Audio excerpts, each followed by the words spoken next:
이재명 후보 변호사비 대납 의혹을 네. 제보한 네. 뭐 언론에는 이모 씨라고 나옵니다만은 네. 이미 돌아가신 고인이 됐고 뭐 이병철 씨 네. 본명이 다 나와 있으니까 그 죽음을 둘러싼 논란이 계속 지금 되고 네. 있어요. 네. 그런데 그 이병철 씨가 녹음 파일을 갖고 있는 게 한 6개 되는데 네. 그 중에 지금 3개가 까진 것 같아요. 네. 3개가 그렇죠. 공개된 네. 것 같아요. 네. 그래서 그 녹음 파일 내용을 들어보면은 네. 누가 들어더라도 그것도 저도 일부를 좀 들어봤습니다만 네. 그렇게 공개된 것 내용들을 이재명 민주당 후보가 그 공직선거법 위반에 대한 변호를 한 이태영 변호사한테 네. 이른바 3억 현금에다가 네. 20억 예. 전환사채 그렇죠. 이게 준 것이 맞구나 하는 느낌은 들더라고요. 네.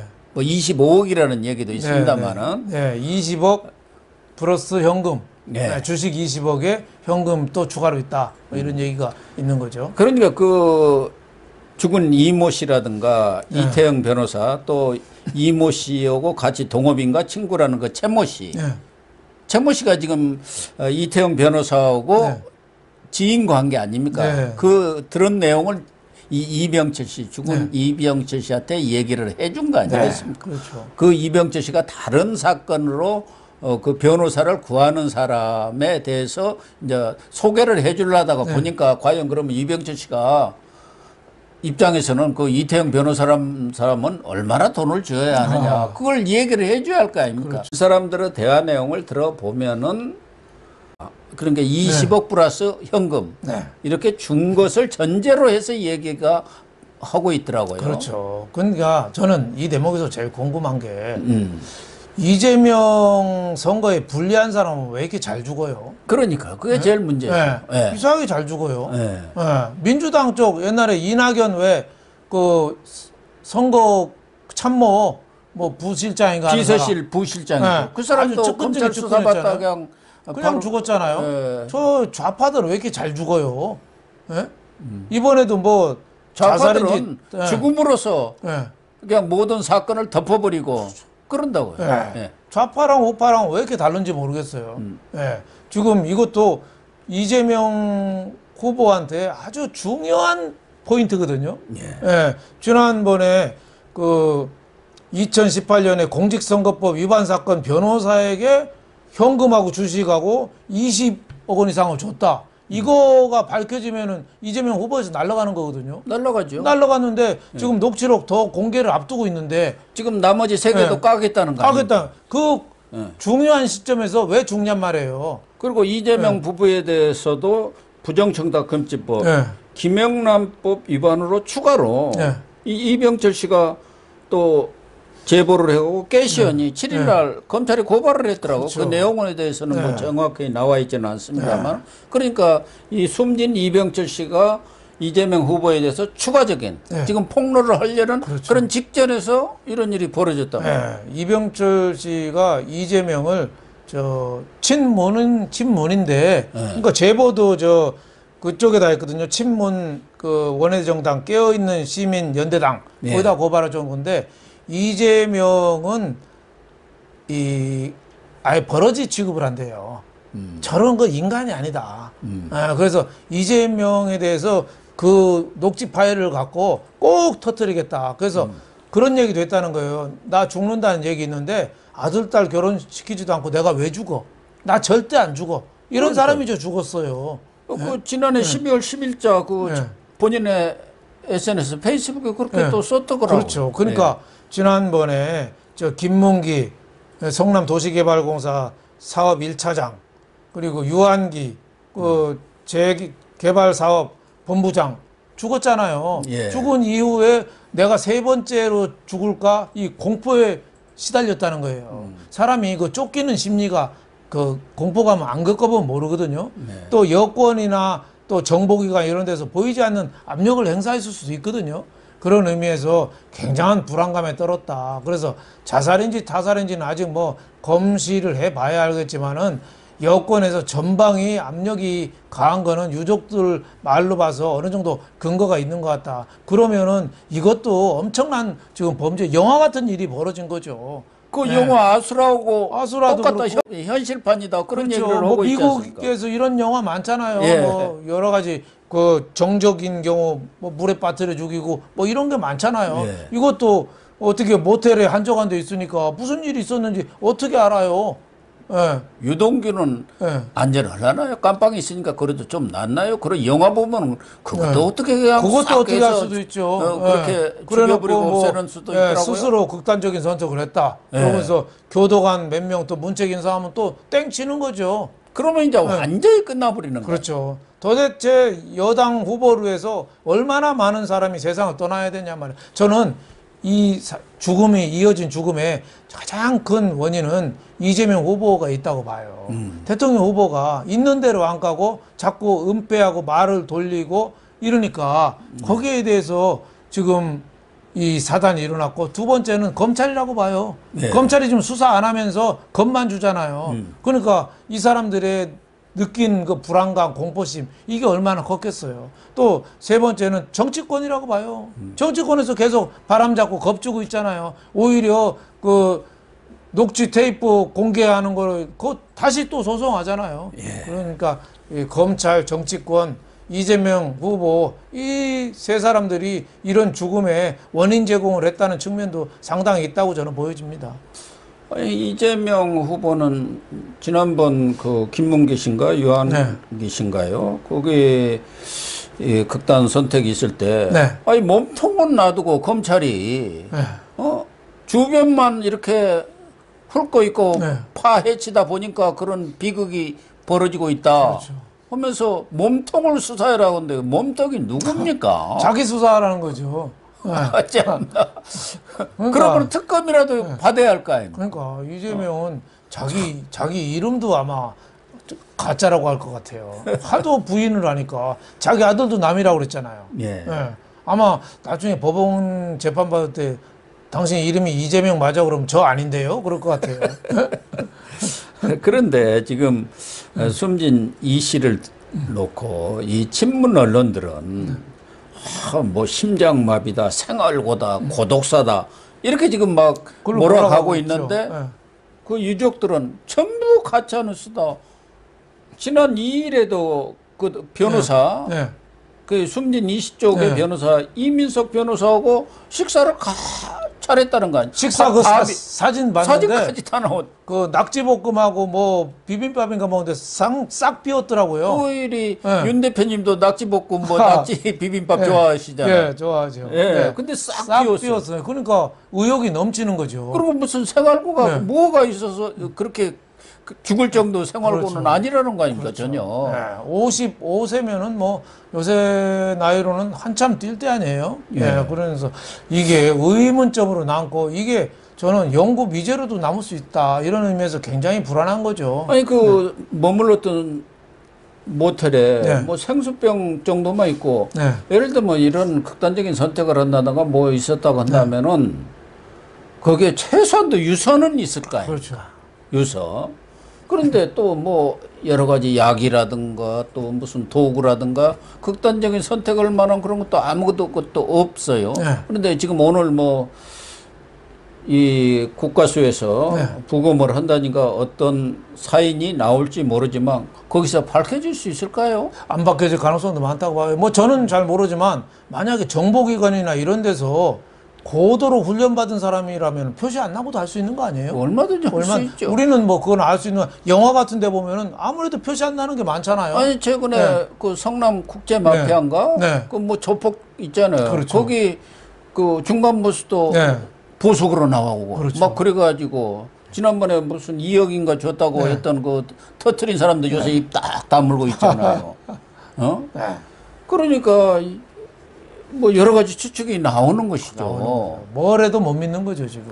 네. 이 사람에 대해서 여러 방면에서 물론 이제 민주당이라든가 이재명 후보 측에서 법적인 압박이라든가 뭐 여러 가지 심리적 압박을 했겠지만 또 다른 그런 쪽에서 얼마든지 할 수가 있죠. 아주 그냥 협박이라는 게 무섭지 않습니까? 아니 지금 네.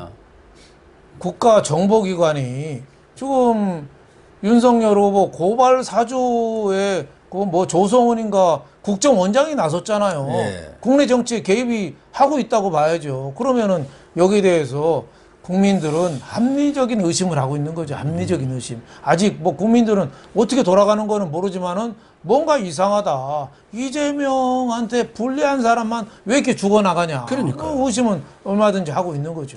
네. 그러니까 이게 야당에서는 간접살인 아니냐. 간접살인. 네. 설사 본인이 어떻게 해서 죽었다 하더라도 그 죽음으로 몰고 네. 가는 그런 사람 세력, 네. 그 어두운 세력이 있는 거 아니냐. 있을 수 있죠. 충분히 네. 있을 수 네. 있죠. 네. 그러 않으면은 앞서 뭐 유한기 씨라든가 김문기 씨 네. 이런 분들도 죽을 만한 사유는 없잖아요. 그렇죠. 거기도 왜 유한기 씨도 그랬잖아요. 포천 딸 결혼 때까지 절대 안 주고 딸 도계공 사장을 네. 하고 있었지 네, 않습니까? 딸 결혼을 임박했는가 봐요. 그런데 딸 자식 특히 딸 결혼 앞두고 사람이 잘 죽나요? 안 죽죠. 우리 기준으로 볼 때는 뭐 저는 아직 딸 결혼 안 시켰습니다만은 그때 딸한테 상처 주고 절대 쉽지 않은데 저는 이런 그 유한기 씨도 결심을 했다는 게 이게 야당에서 자꾸 얘기하잖아요. 자살 당했다고. 예. 그런 의심이 자꾸 가는 거죠. 그러니까 어제 김기현 원내대표 등 네. 뭐 한 의원들만도 한 2, 30명이 대검찰청 앞에 가서 연좌농성을 했다고 네. 말이에요. 진상규명을 해야 한다. 네. 그리고 윤석열 후보도 마찬가지고 억울한 죽음이 있어서야 되겠느냐. 네. 이준석 대표. 네. 여기 홍준표 의원도 나섰더라고요. 홍준표 의원도 수사 검사로서 뭐 모래시계 검사로 날린 분 아닙니까? 턱 보면 알죠. 그렇죠. 홍준표 후보도 저 청와대 앞에 가서 단식 투쟁해야 된다고 봐요. 유승민 후보도 지금 어디 집가하고 전화도 안 받는 모양인데 나서라고 봐요. 저 단식 투쟁해야 된다고 봐요. 우리나라 국가 민주주의가 이게 흔들리고 있습니다. 안 돼요. 네. 이런 식의 정치적 음모라든가 또 그에 관련된 사람들이 네. 죽어나간다. 네. 아무런 이유 없이 누가 보더라도 합리적 의심을 할 수밖에 없는 그렇죠. 이런 일들이 벌어지고 있는데 거기에 책임 있는 정치인들이 입 딱 다물고 다물고 있고. 그리고 유승민 의원은 무슨 이유로 잠적해 있는 겁니까? 그러니까 이해가 안 되는 거죠. 이럴 때 선거 불복이에요. 무슨 아니 2등으로 떨어졌다든가 네. 안타깝게 떨어진 것도 아니잖아요. 그렇죠. 그러니까 유승민의 한계죠. 이럴 때 과감하게 깨끗하게 손 잡아주고 지원 운동을 하면 유승민한테 또 기회가 있을 거예요. 종로 보궐선거도 있고 뭐 다음에 여러 가지 기회가 있을 텐데 저런 어떻게 보면은 자기 정치하는 속 좁은 태도 이런 것 때문에 유승민의 한계고 홍준표의 한계 아닌가. 아니 이낙연하고 정세균이라는 사람이 저 이재명을 위해서 뛰는 거 이재명을 위해서 뛰겠습니까? 자기 대선 또 노리는 거예요. 자기를 위해서 자기를 위해서 하는 거예요. 정치인들이 뭐 이낙연, 정세균 할 만큼 다 한 사람들이거든요. 총리도 하고 다 했는데 지금 60대 후반이에요.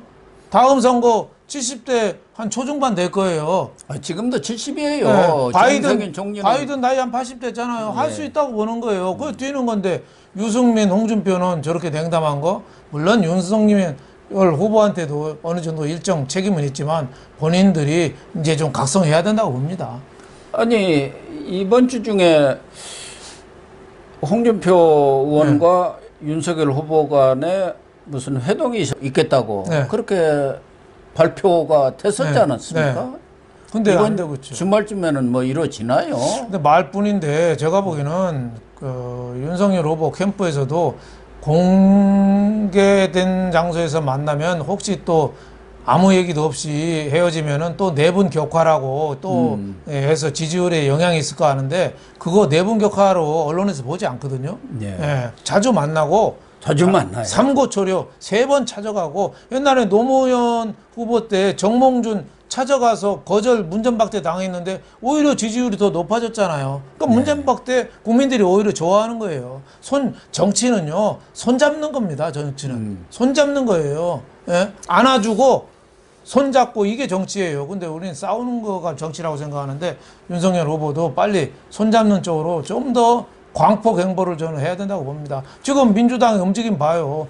이재명한테 불리한 사람은 하나하나 없어져 가고 지금 김건희 여사 7시간 테이프 갖고 공중파 방송에서 튼다고 저렇게 하고 이게 위기가 아니면 뭐가 위기겠어요? 정말 위기죠. 네, 위기죠. 네. 그동안 또 국민들이 뭐 김건희 씨도 사과를 했고 네. 이준석도 또 돌아와서 가출을 네. 했다가 2번을 네. 했습니다만은 어쨌든 그래도 윤석열 네. 후보를 돕는다고 지금 열심히 하고 있지 않습니까? 뉴미디어 분야에서. 네, 네.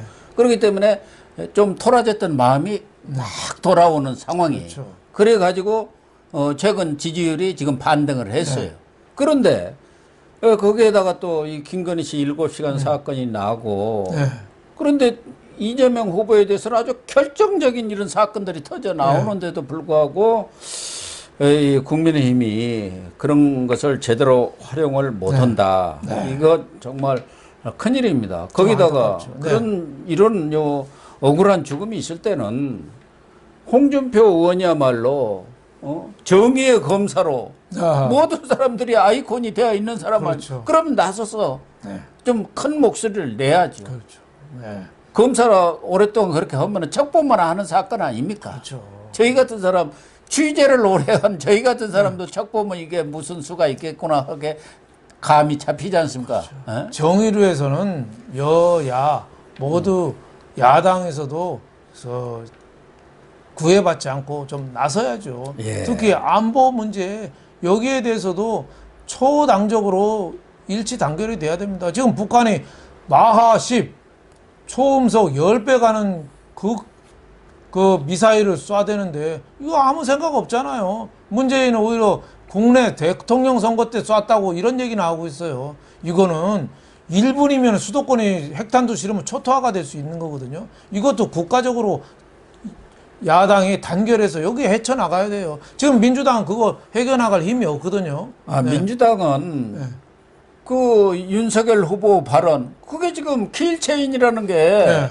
박근혜 문재인 정권에서 다 이어받고 있는 거 아닙니까? 대응하는 방법이 뭐가 있어요, 우리가? 다른 방법이 없지 네. 않느냐? 그 우리가, 얘기를 한 우리가 걸 먼저 가지고 쏘는가 밖에. 전쟁 광이다. 뭐 이렇게 네. 국민들을 불안하게 만든다. 네.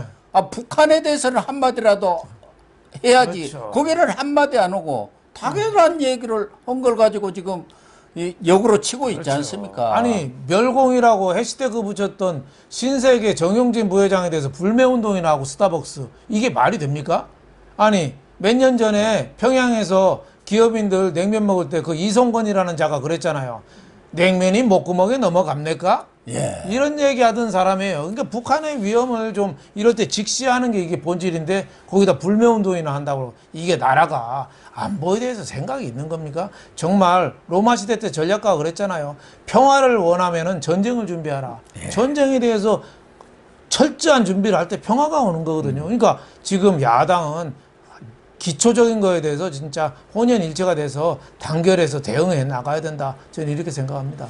어쨌든 다른 건 몰라도 김건희 씨 7시간 네. 문제에 대해서는 국민의힘이 네. 죽기 아니면 까무러치기다. 네. 이런 각오로 그렇죠. 대응을 해야 할 것 같습니다. 그렇죠. 지금, 그렇지 않고 네. 지금 이 지지세가 겨우 회복이 됐는데 그게 서울 앞에 네. MBC 같은 데서 터뜨리고 네. MBC가 터뜨리면 그걸 이제 또 친문 딸랑이 언론들이 다 또 보도를 할 거 아닙니까? 그렇죠. 그럼 그걸로 뒤집히는 거예요. 그렇게 되면은 서울 밥상에 그 얘기뿐이 뭐 다른 얘기가 뭐가 있겠습니까? 그 내용을 물론 네. 들어봐야겠습니다만은 그러나 이런 것들은 누가 보더라도 공장 냄새가 풀풀풀 나는 거 아닙니까? 네. 네. 이럴 때 야당도 단결해야 되고 네. 또 그러면은 이재명 형수 욕설한 거 이것도 방송에서 틀어야죠. 똑같이 방송해줘야죠. 예. 균형의 원칙에서 그거 욕 한 5분만 들으면 밥을 못 먹는데요. 정말 최근에 네.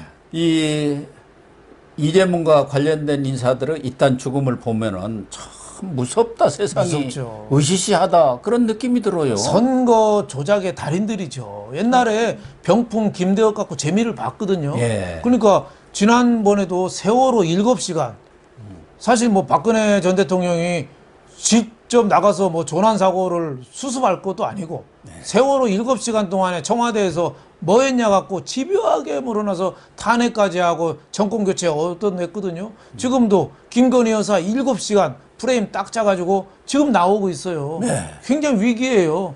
예, 위기인데 지금 보수는 그 위기가 있냐 이거죠.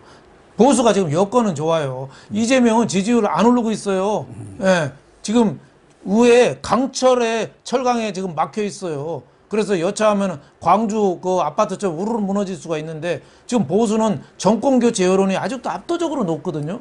20% 이상 높더라고요. 높아요. 근데 어제 조사한 거 그거만 그 얻어 먹어도 정권 교체가 쉬운 거죠. 그러니까 지금 위기의식을 갖고 손 잡고 응대를 한 몸이 돼서 대응해야 된다고 봅니다. 그렇습니다. 정말 윤석열 후보는 물론이고 앞서도 계속 얘기를 했습니다마는 홍준표, 유승민 전 의원, 홍준표 의원 다 이런 분들도 힘을 합치하고 또 힘을 합치더라도 목소리만 내지 말고 행동으로 좀 보여주세요. 그렇죠. 행동으로. 그렇죠. 행동. 실천력을 보여줘야 해요. 여기도 단결하면 무섭구나 하는 걸 보여줘야 해요. 그렇죠. 앞서도 얘기했지만 MBC에서 그거 방송 나가 보세요. 어떻게 되겠습니까? 그러니까 진짜 국민의힘이 저 병자호란때 남한산성 올라가서 그 인조가 47일인가 있었거든요. 그 추운 데서 그 지금 남한산성에 국민의힘이 있다. 예? 그래서 저 청나라 같은 저 민주당하고 싸워 이기려면 어떻게 이겨야 되느냐. 이 절치부심하는 이런 자세 이게 좀 필요하지 않나 이런 생각이 좀 듭니다. 그렇습니다. 아주 우리 윤 대표님 말씀에 120% 공감을 표시를 하고 우리 시청자님들도 거듭 부탁드리지만 MBC가 또 뭐 YTN이나 KBS가 어떤 방송 보도를 하더라도 그 내용을 좀 냉철하게 판단해 주시기를 부탁을 드립니다.